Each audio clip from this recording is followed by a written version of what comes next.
I'd like to share with you what I believe is the future of data cards in PRS type shooting. So what you see here is it's technically an electronic device. It's got one of those small flat batteries. I don't know how many cycles you can get out of this, but I'm pretty sure it's upwards in the thousands per battery. So the battery life is pretty good. And the way this kind of works, it's not an LCD screen or LED screen like you'd see on a smartphone.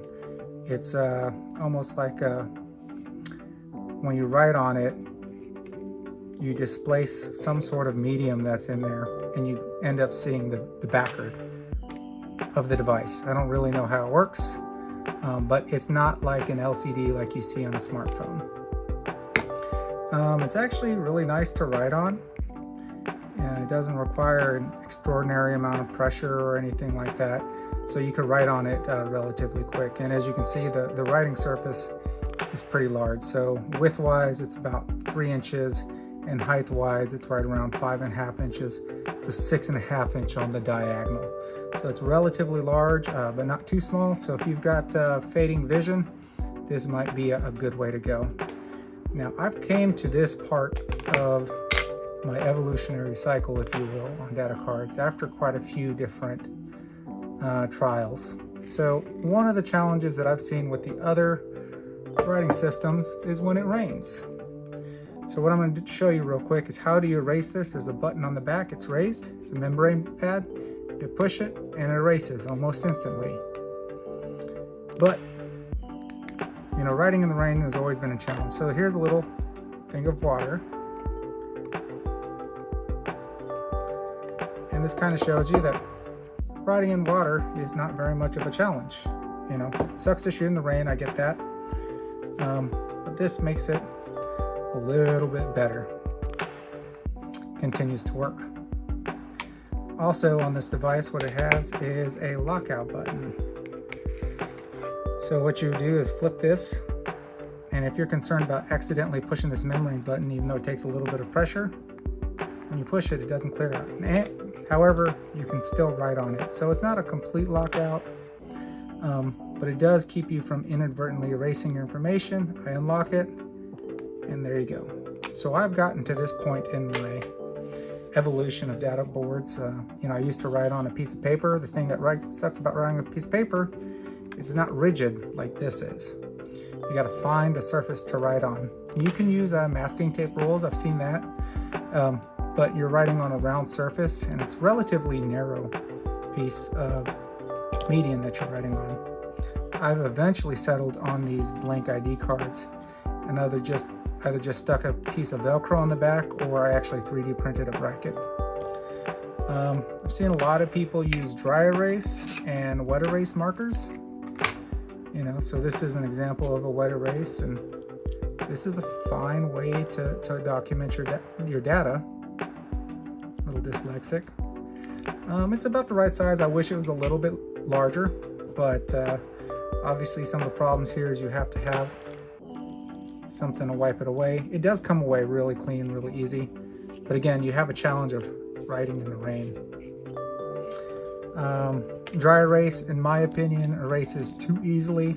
When it's dry, all it takes is a brush up against something and you're losing your data. Hopefully you notice before it's too late. I've also settled on using grease pen. And grease pen, if you've never written with it, is very satisfying to write with. And it's relatively smudge free, you know. I would say the biggest disadvantage is it is erasable, but doing that 10, 20, 30 times a day with a lot more data, you know, whatever you're using to wipe it gets a little bit of grime on it. So one other thing that I did find useful on this is not only can this pen be used to write, but I can also use my fingertip. Okay, I can use a stick on the ground. So this is just a chamber flag. There's nothing interesting about this other than it's a little bit more fine point than my fingertip. So I did see a use for this during one of the stages that I shot at the Punisher Positional over in Conway Springs. So I'm going to draw it out real quick to show you what I'm talking about.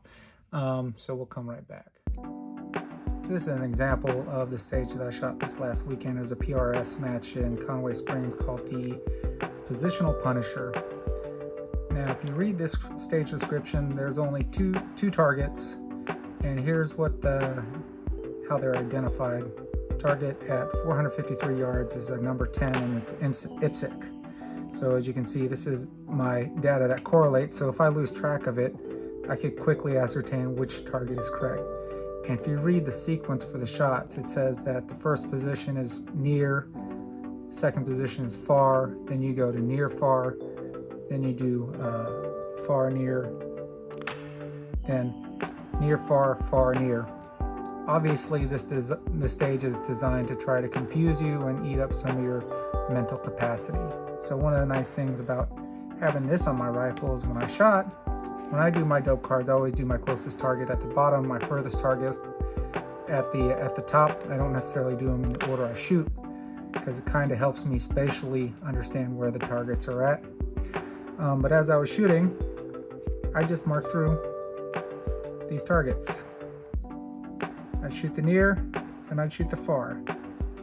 Position 3, position 4. Well, you wouldn't have to mark the last position because the stage would be over. But it is relatively easy to do.